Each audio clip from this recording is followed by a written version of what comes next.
करने वाला हो कोई नहीं, इसलिए मुरली में बोला इस सृष्टि पर सदा कायम कोई चीज है नहीं, सदा कायम एक शिव बाबा ही है। तो एक ही आत्मा है इस सृष्टि पर जो सदा काल क्या है, कायम है। मन सत्य है या असत्य है? गीता में भी लिखा हुआ है ना असतो विद्यते भावो ना भावो विद्यते सत्य। क्या जो सत्य है उसका इस दुनिया में कभी अभाव नहीं हो सकता, और जो झूठ है, असत्य है, वो आज देखने में आता है, कल नहीं होगा। जैसे धर्मखंड है, विदेशी विधर्मी धर्मखंड, बौद्धी धर्मखंड चीन जापान, इस्लामी धर्मखंड अरब देश, अफ्रीका, क्रिश्चियन धर्मखंड यूरोप, ऑस्ट्रेलिया, ये आज से 2500 वर्ष पहले थे ही नहीं। और जब सारी सृष्टि का एटम बमों से विनाश होगा, हर हर बम बम का विनाश होगा, तो ये सारे धर्मखंड रहेंगे ही नहीं। तो ये धर्मखंड, इनके धर्म और इनके धर्म पिता झूठे हैं या सच्चे हैं? झूठे हैं तो नहीं रहे, फिर सच्चा कौन है?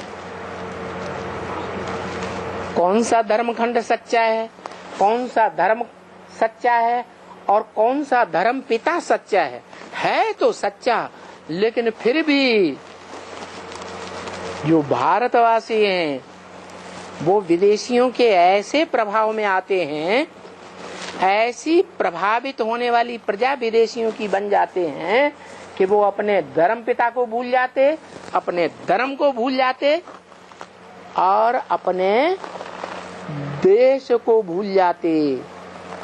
जो चैतन्य भारत खंड है उसको भी भूल जाते। क्या नाम है उस खंड का? जो पहले भी सत्य था, मध्य में भी सत्य और अंत में भी सत्य। सत्य को कोई हिला ही नहीं सकता। स्वर्ग कहो, भारत में स्वर्ग कहते हैं, अंग्रेज लोग पैराडाइज कहते हैं, याद तो करते हैं ना। मुसलमान जन्नत कहते हैं, लेकिन जो पक्के मुसलमान, पक्के क्रिश्चियन हैं, जो दूसरे धर्म में कभी कन्वर्ट नहीं होते, वो जानते नहीं हैं जन्नत के बारे में या पैराडाइज के बारे में। बोलते हैं हेवनली गॉडफादर, हेवनली गॉडफादर कहते हैं, ये नहीं जानते हेवनली गॉडफादर क्यों कहा जाता है। क्यों कहा जाता है? क्योंकि हेवन की रचना करने वाला है। हेवन की रचना करने वाले फादर को अगर जानते होते, मानते होते, समझा होता उसको, तो क्राइस्ट को मानते अपना बाप है? नहीं मानते। तो देखो, उन विधर्मियों के, उन विदेशियों के संग के रंग में आकर हम भारतवासी देवात्माएं संग के रंग से क्या बन गए? एकदम भ्रष्ट बुद्धि बन गए। वो क्रिश्चियन अपने धर्म पिता का नाम जानते हैं, धर्म पुस्तक को जानते हैं। मुसलमान अपने धर्म पिता को मानते हैं, अपनी धर्म पुस्तक को भी जानते हैं। और ये भारतवासी धर्म पिता को भूल गए और अपनी धर्म शास्त्र को भी भूल गए। क्या हाल हो गया संग के रंग में आने से। यही देवताएं चारों युगों की जो शूटिंग पीरियड है, संगम युग, उस शूटिंग पीरियड में जो पर्दे के पीछे रहने वाला ऊंच से ऊंच डायरेक्टर है, जिसे हेवनली गॉड फादर कहते हैं, हम परमपिता परमात्मा शिव कहते हैं, वो हेवनली गॉड फादर डायरेक्टर पर्दे के पीछे रह करके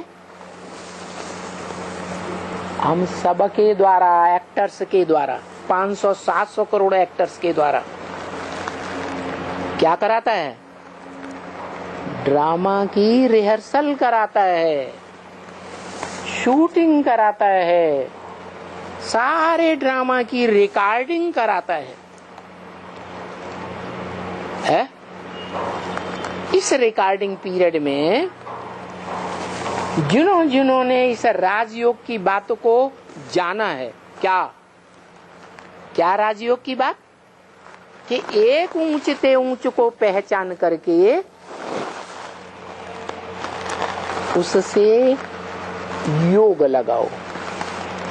कैसा योग? माम एकम याद करो। क्या?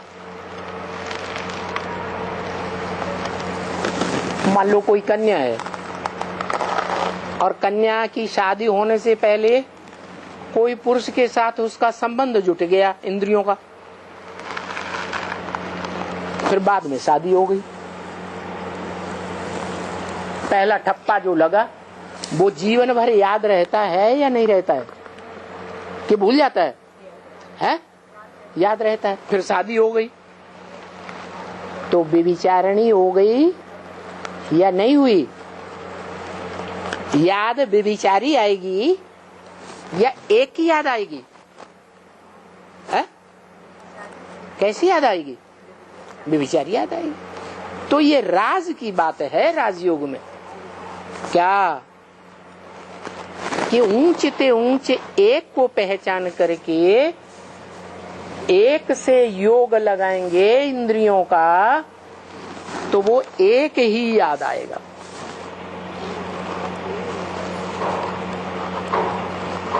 औरों के साथ योग लग गया, संबंध जुट गया, तो और भी याद आएंगे या नहीं आएंगे? याद का बड़ा भारी महत्व है। मिसाल, स्त्री सारा जीवन जिस पुरुष को और पुरुष के अंग को याद करती है, जिस अंग से उसने सुख महसूस किया है, तो मरते समय क्या याद आता है? बताओ। अंत मते सोगते। क्या मते में आता है? मते माने बुद्धि। जिसको जीवन भर याद किया, जीवन भर जिससे सुख लिया, वो याद आता है या नहीं याद आता है? याद आता है तो अंत मते सोगते, पुरुष का जन्म मिल जाता है। ऐसे ही पुरुष का भी है। जीवन भर जिसके साथ संग का रंग लिया, वो बुद्धि में याद जरूर आता है अंत समय में। ये याद का महत्व है। तो ये राजयोग की बात बताई कि ऊंचे से ऊंचे उस बाप को प्रैक्टिकल में पहचानो और पहचान करके फिर उसे याद करो। और एक को ही याद करो। योग लगाना है, चलो कानों से योग लगाना है, तो एक से सुनेंगे तो अव्यभिचारी ज्ञान होगा। अनेकों से सुनेंगे तो व्यभिचारी ज्ञान हो जाएगा। व्यभिचारी ज्ञान होने से क्या होता है? ये होता है कि एक से सुना और फिर दूसरों से भी सुनने लगे और उन बातों को मानने लगे, दूसरे की बात समझ में आने लगी और प्रैक्टिकल जीवन में टैली किया। हाँ, बात तो ऐसी है, हम भी पहले ऐसे ही सोचते थे, बस छाप बैठ गई, दूसरे ने सुनाया, पक्का हो गया। तो कान व्यभिचारी हो गए, इसलिए भक्ति मार्ग में भारत में ये मान्यता है, जो सत्य माने सच्चा गुरु है, जिसको एक बार पहचान लिया कि ये सच्चा गुरु है, सदगुरु है, तो सदगुरु निंदा सुनिए न काना। क्या? सदगुरु की निंदा कान से भी नहीं सुनना चाहिए, सुनना भी नहीं चाहिए। अगर सुना भी,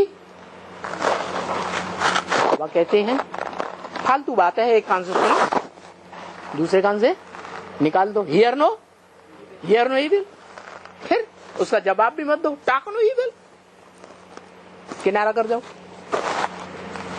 लेकिन अगर किनारा न किया, रज रज के सुनना शुरू कर दिया, हाँ और सुनो, अच्छा लग रहा है, तो क्या होगा? है? कान व्यभिचारी बना या नहीं? कान व्यभिचारी बना, व्यभिचारी ज्ञान सुना, तो व्यभिचारी धर्म में जाना निश्चित है। यही कारण है कि 1976 जो बाप का प्रत्यक्षता वर्ष है, सभी ब्रह्मा कुमार कुमारियों ने मनाया, हम भी ब्रह्मा कुमार कुमारी थे, मनाया ना, प्रत्यक्षता भी हुई। कोई ने जाना, कोई ने 76 में नहीं जाना। तो जिन्होंने जाना तो जानने वाले परसेंटेज में होंगे या एक ही होंगे? है? परसेंटेज में होंगे। तो जिसने 100% जाना, वो 100% जानने वाला तो निश्चय बुद्धि रहता है, और जिसने नंबरवार पहचाना, तो नंबरवार पहचानने वाले को थोड़ा बहुत कमी आएगी या नहीं आएगी? है? एक घड़ा है भरा हुआ दूध का, उसमें एक बूंद विष का डाल दो, क्या हो जाएगा? सारा ही विष हो जाएगा। ऐसे ही जो हमने ज्ञान सुना बाप के बारे में, बाप की प्रत्यक्षता के बारे में, और उसमें एक बूंद ग्लानि का किसी ने डाल दिया, बस वो सारा का सारा बढ़ते बढ़ते बढ़ते बढ़ते विष हो जाता है। जब विषैला हो जाता है तो रिजल्ट क्या होता है? विष पीने से क्या रिजल्ट आता है? मौत। अनिश्चय बुद्धि बन जाती है। अनिश्चय बुद्धि है, खत्म हो जाते हैं, और निश्चय बुद्धि जीते रहते हैं। निश्चय बुद्धि विजयते, अनिश्चय बुद्धि है। हाँ, तो बताया कि सदा काल के लिए निश्चय बुद्धि बना रहना है, तो क्या करना है? अपनी इंद्रियों को क्या बनाना है? विभिचारी या अव्यभिचारी? अव्यभिचारी बनाना। चाहे आंख हो, चाहे कान हो, चाहे मुख हो, कोई भी इंद्रिय हो, भ्रष्ट इंद्रियां हो, श्रेष्ठ इंद्रियां हो, कर्म इंद्रियां या ज्ञान इंद्रियां हो, क्या करना है? अब व्यभिचारी कनेक्शन रखना है, अब व्यभिचारी इंद्रियों से संबंध जोड़ना है। अगर कोई भी व्यभिचार आया तो रिजल्ट क्या होगा? है? क्या रिजल्ट होगा? एकलव्य रहेंगे, हैं? एकलव्य नहीं रहेंगे। इसलिए जब एकलव्य नहीं रहेंगे तो जो माया का फाइनल पेपर होगा, उस पेपर में एकलव्य न होने के कारण क्या रिजल्ट होगा? है? क्या होगा? फेल हो जाए। इसलिए बोला माया किसी को छोड़ती नहीं है, किसी को नहीं छोड़ती है। इसलिए जब द्वैतवादी युग आता है मायावियों का राज्य आता है, रावण के 10 सिरों का राज्य आता है, धर्म पिताओं देहधारियों का राज्य आता है, तो सारे ही देवताएं हो, चाहे मनुष्य आत्माएं हो, चाहे राक्षसी आत्माएं हो, सबके ऊपर वो हावी कौन? माया हावी हो जाती है। शूटिंग कहाँ होती है? कहाँ शूटिंग होती है? संगम में शूटिंग होती है। यज्ञ के आदि में भी ऐसे हुआ था, एक आत्मा एक तरफ और सारी दुनिया दूसरी तरफ हो गई। एक निश्चय बुद्धि सत्य बचा, अलफ को मिला अल्लाह, बस।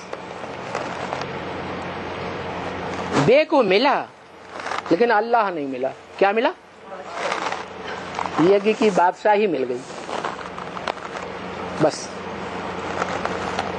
तो रिजल्ट क्या होता है?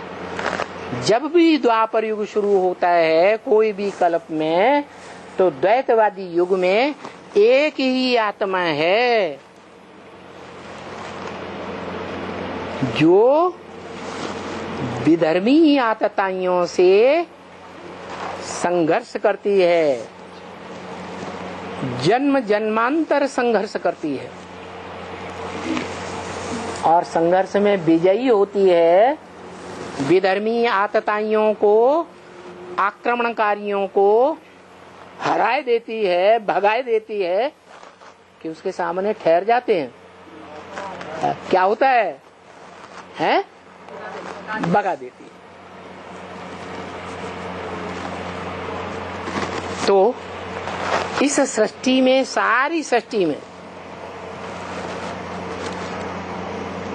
ट्रुथ इज वन या अनेक? Truth is one, truth is God, God is truth. क्या? God is truth. अच्छा, गॉड इज ट्रुथ, तो वास्तव में फिर गॉड कौन सी आत्मा हुई?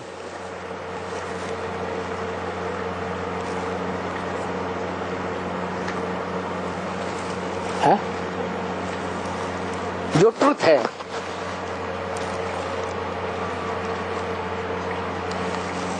अरे है? है?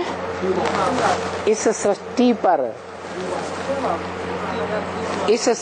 पर एक ही शिव बाबा है जो सदा कायम है। तो सत्य कायम है, ना सते विद्यते भावो, ना भावो विद्यते सत। सत्य कायम है या झूठ भी कायम है इस सृष्टि पर? है? सत्य कायम है। बाकी शिव तो गिनती में ही नहीं आता है। क्या? जो गिनती में आता है वो चक्कर में आ जाता है, जो गिनती में नहीं आता वो चक्कर में भी नहीं आता। उसकी तो बात ही छोड़ो, वो तो तुरीय है, सत्य तो है, उसका किसी से कंपैरिजन किया ही नहीं जा सकता।